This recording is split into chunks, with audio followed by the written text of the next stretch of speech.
तो दोस्तों आज हम राजस्थान सीडी के लिए 50 इंपॉर्टेंट प्रश्नों के बारे में बात करेंगे और ये सभी प्रश्न मोस्ट इंपॉर्टेंट सिलेक्टेड प्रश्न हैं और परीक्षा में आने लायक प्रश्न, इसलिए वीडियो में अंत तक बने रहे। तो चलो वीडियो को शुरू करते हैं।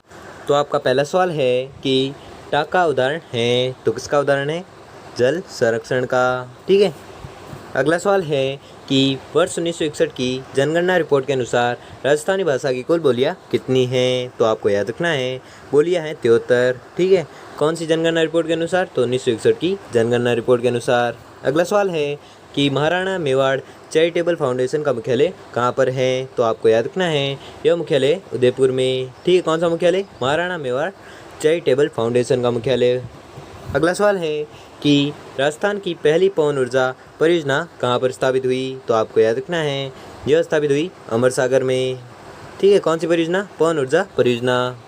अगला सवाल है कि निम्न में से किस नदी को आकड़ा नारा रैणी के नाम से भी जाना जाता है? तो आपको याद रखना है यह जाना जाता है सरस्वती नदी को।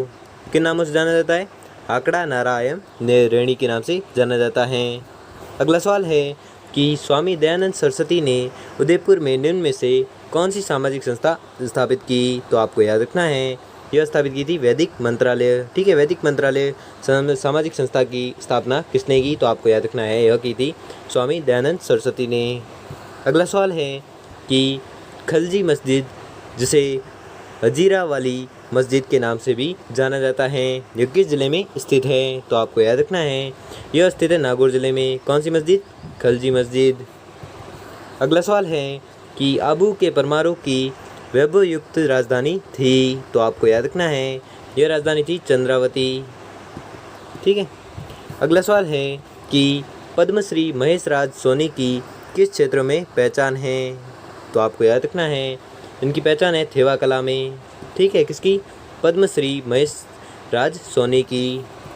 अगला सवाल है कि सामाजिक सुधारक एवं विधिवेता हरविलास शारदा का जन्म कहाँ पर हुआ था? तो आपको याद रखना है यह हुआ था अजमेर में। ठीक है। अजमेर में किसका जन्म हुआ था? तो हरिविलास शारदा का जन्म हुआ था। यह सामाजिक सुधारक थे।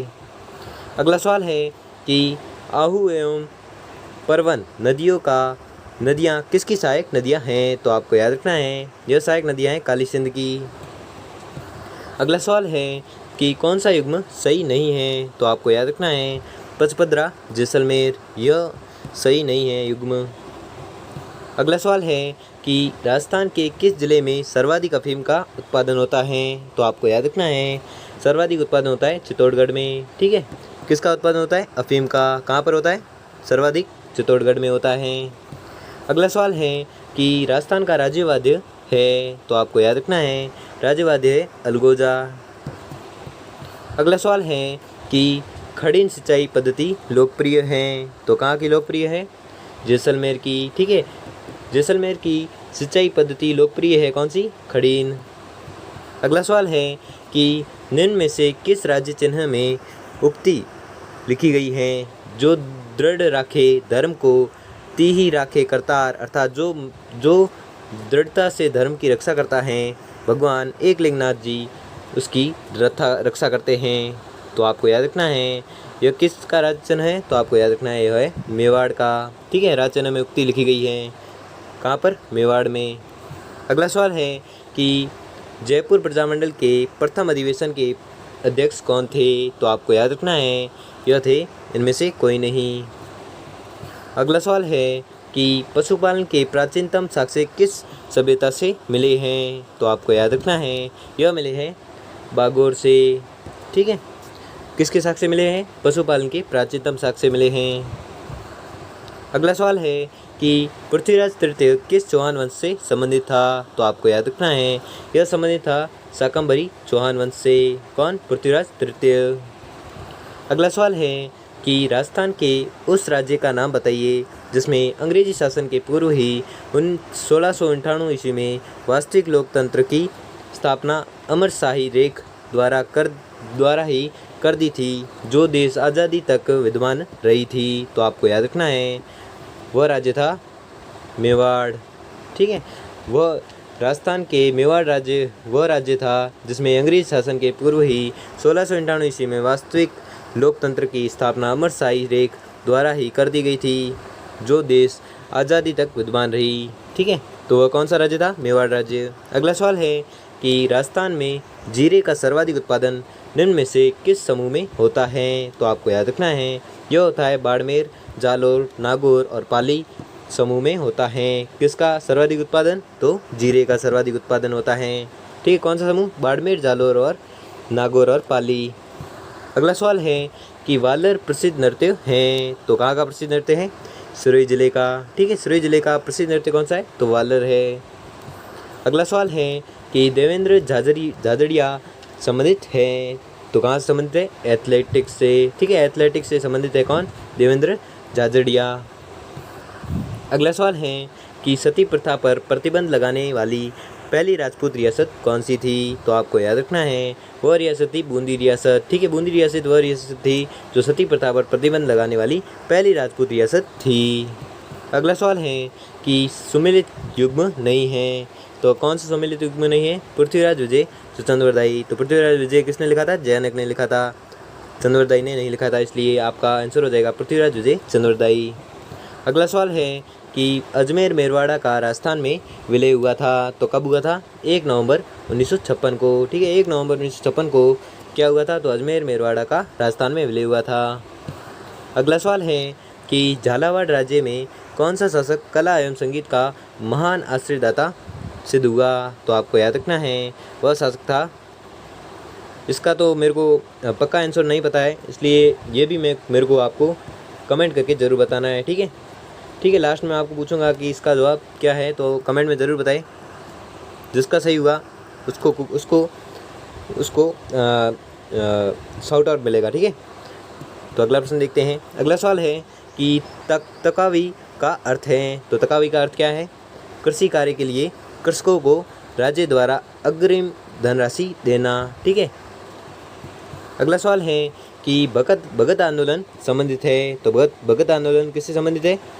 गोविंदगिरी से। ठीक है, गोविंदगिरी से संबंधित क्या? भगत आंदोलन। अगला सवाल है कि रागमाला का प्रसिद्ध चित्रकार डालू राजपुताना की किस शैली से संबंध है? तो आपको याद रखना है, यह है मेवाड़ राज्य से। ठीक है, मेवाड़ शैली से संबंध है। किस चित्रकार का? तो रागमाला का प्रसिद्ध चित्रकार डालू राजपुताना की किस शैली से संबंध है? तो मेवाड़ शैली से संबंध है। अगला सवाल है कि कटारगढ़ किस किले का एक भाग है? तो आपको याद रखना है, यह भाग है कुंभलगढ़ किले का। ठीक है, अगला सवाल है कि जयपुर के इतिहास में किसे कला संगीत एवं साहित्य का महान आश्रयदाता माना जाता है? तो यह भी आपको मैं कमेंट में पूछूंगा। ठीक है, इन दोनों के जवाब आपको लास्ट में कमेंट बॉक्स में ज़रूर बताने हैं, और जिसने सही जवाब सर्वप्रथम दिए उसे मैं शाउट आउट दूंगा। ठीक है, यानी कि वापस जवाब दूंगा। अगला सवाल है कि बेंगटी किस संत का पवित्र स्थल है? तो आपको याद रखना है, बेंगटी है हड़बूजी का। ठीक है, हड़बूजी का पवित्र स्थल है। अगला सवाल है कि निम्न में से कौन सा अंगरक्षी का उपनाम है? तो आपको याद रखना है, यह उपनाम है उपयुक्त सभी का।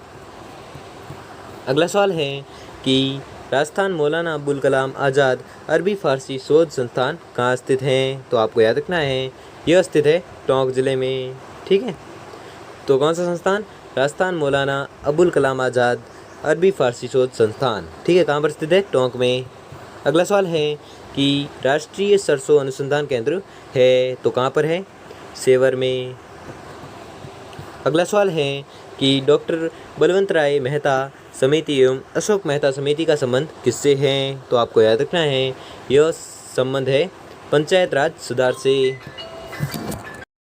अगला सवाल है कि डॉक्टर बलवंत राय मेहता समिति एवं अशोक मेहता समिति का संबंध किससे है? तो आपको याद रखना है, यह संबंध है पंचायत राज सुधार से। अगला सवाल है कि होली का त्यौहार मनाया जाता है, तो आपको याद रखना है, यह मनाया जाता है फाल्गुन माह में। ठीक है, फाल्गुन माह में कौन सा त्यौहार मनाया जाता है? तो आपको याद रखना है, होली का त्यौहार मनाया जाता है। अगला सवाल है कि विज्ञान के क्षेत्रों में किस शासक का योगदान उल्लेखनीय माना जाता है? तो आपको याद रखना है, यह माना जाता है स्वाई जयसिंह का। ठीक है, स्वाई जयसिंह का योगदान उल्लेखनीय माना जाता है। किस क्षेत्र में? विज्ञान के क्षेत्र में। अगला सवाल है कि लोद्रवा किस जाति के लिए प्रसिद्ध है? तो आपको याद रखना है, यह प्रसिद्ध है जैनी जाति के लिए। अगला सवाल है कि सुरई क्षेत्र में 8वीं से 10वीं शताब्दी के मध्य किसकी पूजा का प्रचलन था? तो आपको याद रखना है यह प्रचलन था। तो इसका भी उत्तर नहीं लिखा हुआ है, तो आपको यह भी आंसर कमेंट बॉक्स में कमेंट करके ज़रूर बताना है, ठीक है। तो कितने प्रश्न हो गए? 3 प्रश्न हो गए, और तीनों ही प्रश्न हमें कमेंट बॉक्स में कमेंट करके ज़रूर बताएं। अगला सवाल है कि डॉक्टर सलीम अली का संबंध है? तो आपको याद रखना है इनका संबंध है घना राष्ट्रीय पार्क से, ठीक है। अगला सवाल है कि कार्तिक महीने में चंद्रमा भागा का पशु मेला कहाँ आयोजित होता है? तो आपको याद रखना है यह आयोजित होता है झालरापाटन में, ठीक है। झालरापाटन में आयोजित होता है क्या? कार्तिक महीने में चंद्रमा भागा का पशु मेला कहाँ आयोजित होता है? तो यह होता है झालरापाटन में, ठीक है। अगला सवाल है कि इतिहासकार गौरीशंकर हीराचंद ओझा ने राजपूतों की उत्पत्ति किससे होना बताया है? तो आपको याद रखना है यह बताया क्षत्रियों से, ठीक है। किसने बताया? इतिहासकार गौरीशंकर हीराचंद ओझा ने, ठीक है। तो किसके संबंध में बताया? तो राजपूतों के संबंध में बताया कि उनकी उत्पत्ति हुई है क्षत्रियों से। अगला सवाल है कि 18 मार्च 1948 को मत्स्य संघ का उद्घाटन हुआ, तो हुआ था कहाँ पर हुआ था? अलवर में, ठीक है। अगला सवाल है कि चोकला कौन से पशु की नस्ल है? तो आपको याद रखना है यह नस्ल है भेड़ की, ठीक है। भेड़ की नस्ल कौन सी है? चोकला है। अगला सवाल है कि लच्छीराम किस ख्याल से संबंधित है? तो आपको याद रखना है यह संबंधित है कूचामणि से, ठीक है। कौन? लच्छीराम। अगला सवाल है कि ऊँट उत्सव का आयोजन कहाँ पर होता है? तो आपको याद रखना है यह आयोजन होता है बीकानेर में, ठीक है। बीकानेर में किस उत्सव का आयोजन होता है? तो आपको याद रखना है ऊँट उत्सव का आयोजन होता है कहाँ पर? बीकानेर में। अगला सवाल है कि तर्रे सरपंच बालाबंदी दुगदुगी गोसपेच पछेवड़ी लटकन फतेहपेच आभूषण शरीर के किस भाग में धारण किए जाते हैं? तो आपको याद रखना है यह धारण किए जाते हैं पगड़ी में। अगला सवाल है कि निम्न में से किस मंदिर को झारखंड बैजनाथ के नाम से जाना जाता है? तो आपको याद रखना है वह मंदिर है सारनेश्वर महादेव का मंदिर, ठीक है, जिसे झारखंड बैजनाथ का मंदिर के नाम से जाना जाता है। तो दोस्तों आपको 50 प्रश्न दिए थे, जिसमें से आपने कितने प्रश्न सही किए हैं? और अगर आपने तीनों प्रश्नों का आंसर अभी भी दे दिया है तो बहुत अच्छा। और अगर आपको वीडियो अच्छा लगा हो तो वीडियो को लाइक और चैनल को सब्सक्राइब कर लीजिए। धन्यवाद।